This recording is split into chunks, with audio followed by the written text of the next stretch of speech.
ये video internet पर मिली जानकारी के आधार पर बनाई गई है। हम कुछ भी इतिहास के सच होने और गलत होने का दावा नहीं करते हैं। मुगलों का इतिहास लूट, हत्या, अय्याशी, सगे बाप और भाइयों का कत्ल और सगी माँ बहन बेटियों से शारीरिक संबंध बनाने की घटनाओं से भरा पड़ा है। जैसा कि हम सभी जानते हैं कि इतिहास में हर साम्राज्य और उनसे जुड़े शासकों के दो पहलू होते हैं। पहला जो उनके द्वारा किए गए अच्छे कार्यों को दर्शाता है और दूसरा जो उनके द्वारा किए गए गलत कार्यों यानी उनके कुकर्मों को दर्शाता है।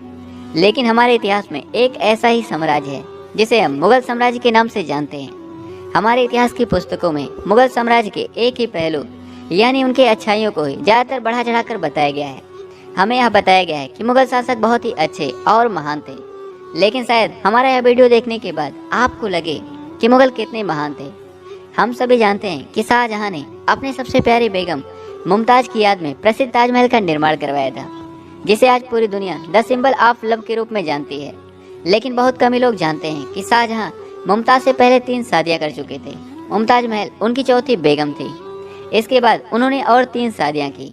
इसका मतलब उन्होंने कुल मिलाकर 7 बैच शादियां की थी और उसके हरम में लगभग 8000 औरतें रहती थी। इतिहासकारों के अनुसार मुमताज की मृत्यु अपने 14वें बच्चे को जन्म देने के दौरान प्रसव पीड़ा के चलते हुई थी।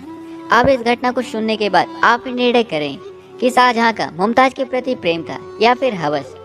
फ्रांसीसी यात्री बर्नियर, जो कि शाहजहां के शासनकाल में भारत आया था, वह लिखता है कि शाहजहां और मुमताज की बेटी, जिसका नाम जहां आरा था, जो हुबहू अपने माँ की तरह दिखती थी। आगे बर्नियर लिखता है कि मुमताज की मृत्यु के बाद शाहजहां अपनी ही बेटी जहां आरा के साथ जिस्मानी संबंध बनाता था और शाहजहां अपनी बेटी से इतना प्यार करने लगा था कि उसका निकाह भी नहीं होने दिया। आगे बर्नियर लिखता है कि जब बाप बेटी के प्यार का चर्चा पूरे महल में फैला तो मुल्ला मौलवियों ने एक बैठक बुलवाई और शाहजहां की इस कार्य पर आपत्ति जताने लगी। लेकिन शाहजहां इस कुकर्म को बैठ ठहराते हुए कहता है कि यदि कोई मनुष्य पेड़ लगाता है तो उसका पहले फल चखने का अधिकार होता है। आगे फ्रांसीसी यात्री बर्नियर लिखता है कि शाहजहां जहां आरा के किसी भी आशिक को उसके पास भटकने तक नहीं देता था। वह लिखता है कि जब जहां आरा अपने एक आशिक के साथ इश्क लड़ा रहे थे तभी शाहजहां वहां आ गया, जिसके डर से शाहजहां का आशिक हरम के तंदूर में छिप गया। जिसके बाद शाहजहां ने तंदूर में आग लगवा दी और वह आशिक जिंदा जल गया। शाहजहां की मृत्यु लगभग 74 साल की उम्र में हुई थी। द हिस्टोरी चैनल के अनुसार शाहजहां की मृत्यु अत्यधिक काम उत्तेजक दवा खाने की वजह से हुई थी। शाहजहां और जहां आरा के रिश्ते इतने विवादित हैं कि कई इतिहासकारों ने इस पर अपने अपने लेख लिखे हैं। दरअसल मुगल बादशाह अकबर ने यह नियम बनाया था कि मुगल खानदान की बेटियों की शादी नहीं होगी, जिसका पालन उसके आगे आने वाली पीढ़ियों यानी जहांगीर, शाहजहां और औरंगजेब ने बाखूबी निभाया। चलिए अब जानते हैं उन कारणों को जिसके कारण मुगल शासक अपने बेटियों की शादी नहीं करते थे। पहला कारण ये था कि मुगल लुटेरे तुर्क थे, जिन्हें हिंदुस्तान का कोई भी हिंदू राजा पसंद नहीं करता था। इसीलिए इन्हें रिश्ते की तलाश में ईरान जैसे देशों की तरफ देखना पड़ता था, जो कि हिंदुस्तान से बहुत दूर था। हिंदुस्तान में मुगलों ने शादी करने के लिए राजपूतों के साथ समझौते किए।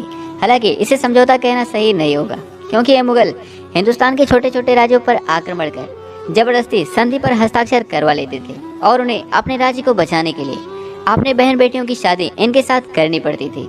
जैसे कि आमेर के राजा बहरमल के साथ हुआ था। उन्हें मजबूरन अपने राज्य को बचाने के लिए जोधा का विवाह अकबर के साथ करना पड़ा था। दूसरा और सबसे अहम कारण ये था कि शादी होने पर शहजादियों के शौहर या फिर उनकी संतानें शाही गद्दी के लिए खतरा साबित हो सकती थी।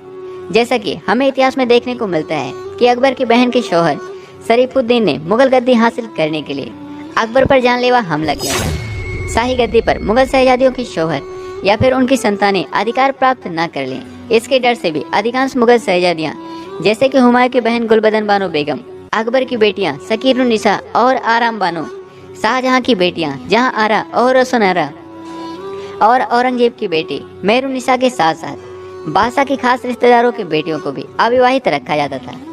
हालांकि मुगलों को अपनी बेटियों को अविवाहित रखने का परिणाम बहुत भयावह था, क्योंकि अविवाहित होने की वजह से मुगल खानदान की बेटियां अपनी जिस्मानी भूख को मिटाने के लिए अवैध तरीके से दरबारी, नौकर या फिर रिश्तेदार, यहाँ तक कि सगे संबंधियों से भी मौका पाते ही जबरदस्ती शारीरिक संबंध बना लेती थी। लेकिन जब यह बात मुगल बादशाहों को पता चली, तब मुगल बादशाह अपनी बेटियों के पहरेदारी में किन्नर यानी हिजड़ा रखना शुरू कर दिए।